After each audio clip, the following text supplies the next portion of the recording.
Grab your coffee, get jacked up. I'm Jamie Taylor. It's time for another episode of The Block Talk. I'm so excited to introduce Kelly Lovell and Walt Todd from Count Porkula, the creators of Count Porkula. Do I have that right? Yes, ma'am. Correct. All right. Well, thank you guys for getting up early and taming those beards early enough to come in and have a chat with me. I'd like to start with an old friend, Kelly. You have done everything from coach my son in football to create your own food truck here with Walt and open this amazing, exciting venue that everyone in Little Rock is flocking to. So can you tell me a little bit about growing up in Little Rock and how you guys met and all that?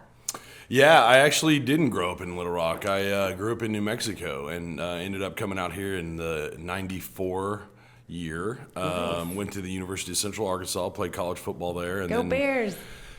Met my wife and moved to Little Rock and started working for corporate America. And at that point in time, it just was something that I was used to and did for a long, long time, for 17 years. And Walt and I got together because I'm making a long story short here, but or a short story long. I met his wife at my first company, and that's how I got to know Walt. And so Walt and I got to be friends, and there was a time where he called me one day and said, "Hey, you want to buy a smoker?" And I said, "Sure." Wait a second. So did you guys never talked about barbecue, Walt? You just grew up in Little Rock and decided, my wife's friend seems cool. I'll just buy this pork and we'll try it. No, I did grow up in Little Rock, but to the story at hand, we had talked about it. We had tailgated with, they had their company tailgated at the Razorback football games, and so we'd go around and see all the people and the smokers, and we always talked about getting one. Well, on the way to work one day, there was this old rusted out smoker that I drove by every day for like 2 years, and finally they obviously weren't using it. So I stopped and I went in and asked the guy, and he said, "Yeah, I got a bigger one," and that was just sitting there. So called Kelly, we made him a cash offer, and that's how it started. And we still have that one today. And that one is actually Count Porkula. Correct. Yeah. That's so exciting. And the name is really, we'll get to the name here in just a second. Yeah. But so with you guys meeting, obviously your wives are friends, you guys are hanging out at tailgates, you're deciding to do this business and venture in together. How did you decide who gets to pick the rub and who's making the recipes, or was it a natural thing, or how do you get who picks the pork and all of that? I mean, how does the logistics of this come together? I think it was just a natural process of us getting together and doing it together. We've done pretty much all of it together, and there's been times where I've had to tote the mail a little bit longer, and there's times where he's had to tote the mail a little longer, and but it's worked out. I mean, it's been everything we could have ever imagined, and of course now we're in East Village, but it's, when we first started, it was, we just kind of took both of our strengths and put them together and really just did what we did. Yeah. Well, the food's incredible. My favorite thing when you guys first came out was when you opened the truck and you came out to one of the Little Rock soccer games, and you'd been around town at multiple places already. And then I went to the soccer game and had those nachos, and they were, I'd never had anything like that. and then to have live soccer local to Little Rock, I thought that was great. Can you tell me a little bit about how the community played a role in the growth of the food truck into the venue and all that? Sure. Absolutely. Just the people we meet at these different venues, the Little Rock Rangers or the Chamber of Commerce or, wherever.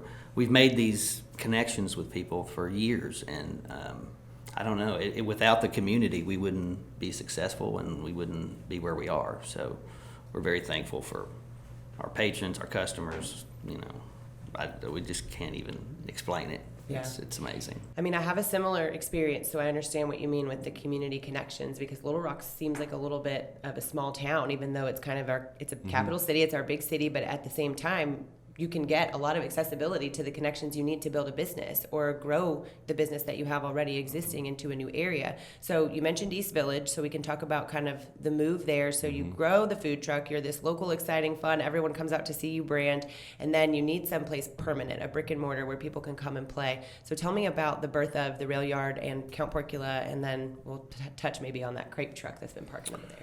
Yeah, so I was at one of the St. Patrick's Day parades a couple of years ago and ran into one of the guys from Moses Tucker, and they showed me the spot down there, and I called Walt and said, "Man, this place is awesome."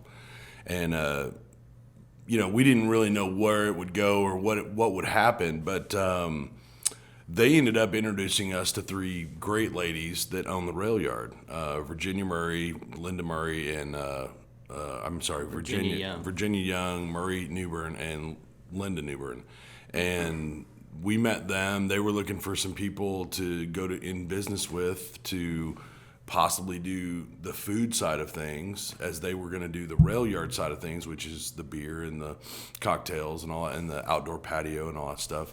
And we got together, and it just became a marriage. It was something that just kind of fell in our lap, and it's been awesome ever since. And it couldn't have happened at a better time, because Kelly and I had been cooking out of our trucks and out of our kitchens, and our wives were just tired of it.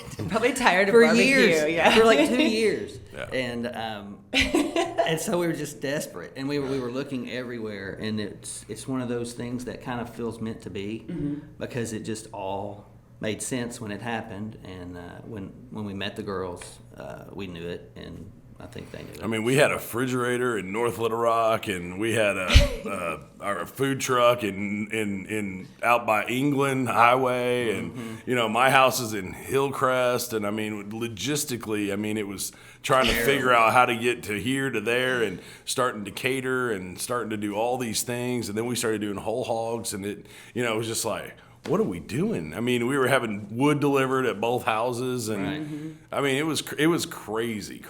We couldn't use the refrigerator because all of the works meat was in the That's refrigerator. right. But what's so great about that is, like, when we first, so you guys are a part of the original 3, which we call the Lost Files here on the Block Talk, which the first 3 interviews we did, initially we've actually are recreating. This is the first of those, because we lost our first episodes. We were kind of logistically set up like Count Porkula when we started, and we had, one thing over here, one thing over there. But I remember when I called Kelly to do that first interview, he was like, I got to go over here and do this and here and do that. I don't know when we can work this out. Yeah, it was crazy. It's fun to look back now and see how the struggle sort of refined you guys into this completely solid, awesome, amazing business that sort of everyone just looks to as a cornerstone now in East Village as the area develops. It's just amazing because you guys have this reputation where we know where to go to find that food and to find a really, really good time at the rail yard. So in that marriage, while you guys are building this brand of the rail yard, what would you say has been like the most fun, epic event, favorite thing that you've had at the rail yard since it's opened between Count Porkula and them, which I know will be hard? That's a tough one. I mean, aside from just getting things put into place and just seeing it all develop, I mean, I think it had to be our spring truck party. We didn't really know what to expect. We were kind of in competition with some other folks in town that are great people and just great areas of the city. And but at the time, we didn't know how big any of it got. And so when that party hit that day, it was amazing. Thousands. We had bands all day long. We had our beer vendors and local community folks out there. It was a party. We had a bunch of food trucks. I mean, 6, 7 food trucks out there. Great. I mean, I think we had like between 3,500 and 4,000 people out there. And the crazy part is all like the movers and shakers too. So you go through that crowd and you're like, oh, I know, yep. And these people own businesses and are influential and care about this community and they want to be there and they want to get behind what you guys have done. It's so cool to support people that are involved in your local community and live here and work here and play here. And it's a benefit to all of us what you're doing, bringing people together like that. So food truck party, what about like the unique things that you guys do? For instance, I think you do s'mores in the wintertime, is that right? Oh yeah, there's always something. S'mores in the wintertime. We do traditional, like, banana pudding and stuff, ice cream and stuff in the summer. So Has anyone pulled off karaoke night yet? starting Tuesday on the 6th, actually. On the 6th, yep. So one of the things we really like to do is add value in your block of time. That's the whole point of the podcast, right? And so having you guys on, the biggest thing I really wanted to express to our listeners was this possibility that they have to open their business in Little Rock and to be able to come to this area, especially East Village, namely, and be able to come in and say, okay, I want to do this. This is my dream. I think I can make this possible. I don't want to work in corporate America anymore. I know this community can get behind people. I've watched it happen to Walt and Kelly. How do I do that? What would you say your advice would be to that first time guy driving to work, listening to this podcast, who does not want to be driving there to do that job? I would say find something that you're passionate about and chase it. I mean, that's all we did. We took a leap of faith, and the stars kind of aligned for us, yes, but, we just had to jump. And to his point, there's people out there that are that want to come together and do things. And so, it's kind of like you got to find people that want to do certain things, and they may not want to do other things, but there's other people that could do those things. So you kind of have to find those people, and they're out there. I mean, there's investors out there. There's people that want to see the city grow. There's people that want to see East Village grow, and Little Rock is on the up. I mean, we're heading, in the right direction. All the Yankees are coming here all of a sudden. As an ex-Yankee myself, I don't appreciate it when they call them that. But I just think it's interesting how many, like you just said, are coming to this area. What could you say uniquely, like coming from New Mexico or like me from California, as a Little Rock native, what can you say you would say is different about the Rail Yard compared to any other venue you've ever seen open? Well, it's kind of one of a kind here locally. It's really wide open, but quaint and intimate. You can get a lot of people in there. And we get a really good mix of people there. There's young and old, kids and dogs. And it's so cool that you let pets come. Yeah. I mean, it's interesting when we're in the smokehouse and it's a busy day and we're taking meat out and we're watching the crowd. It's so interesting to see that you have all these different generations.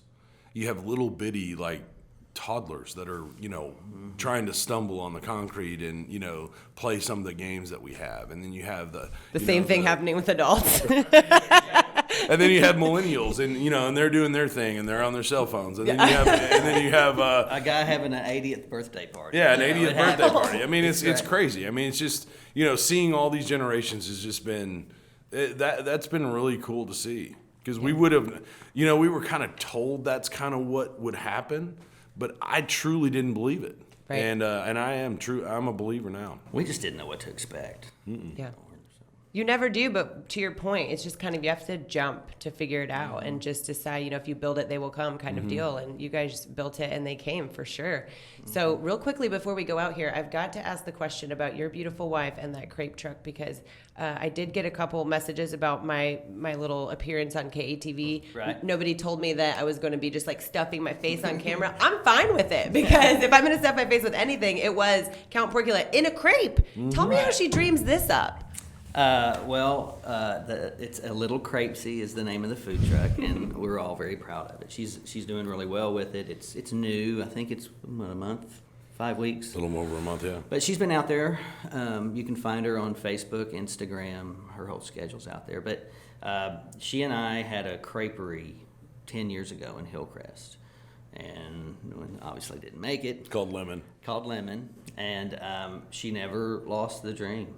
And so when this all went down, she called me one day and said, I'm buying a horse trailer. And I was like, what are you doing? Well, you called me and said I'm buying a smoker, so I guess we're even. Okay, Jamie. But anyway, that's how she had this vision, and here it is. So. And we were at a private party right when she first started, and I think that's when the evolution of the Count Porkula crepe came out. Mm-hmm. And she's like, hey, why don't we do this? And we were Everybody loves barbecue. And right now, it's got to be one of her top sellers. Oh, it's got to be. Oh, it's awesome. I mean, it's incredible. I've never had anything like it. And I grew up, my mom is real into pastry chef style stuff. So she would try to make crepes growing up. Right. And I'm like, I love my mom, but they're terrible compared to Brett's crepes. So, I mean, sorry, Mom, for listening. Yeah, your crepes suck, but I love you. The exciting part about it, too, is your wives both, incredible women that I both admire, both of them. And I'm really, really super excited that they let you out of the house this morning to let me borrow you for the podcast. I bet you are not stuffing their refrigerators anymore, and their house doesn't smell as much like barbecue, so they're probably happier. Yeah, we have. Well, we are 100% in full support always of Count Porkula. We want everybody listening to go out there, check out the Rail Yard, and specifically try this barbecue. It is amazing. These guys are amazing, and it's always good to support local. We love Little Rock, and they do too. So thank you guys for coming on the show. Thank you. Thank you, Jamie. Thanks for what you do. Appreciate it. Of course. We're signing off here at the Block Talk. I'm out.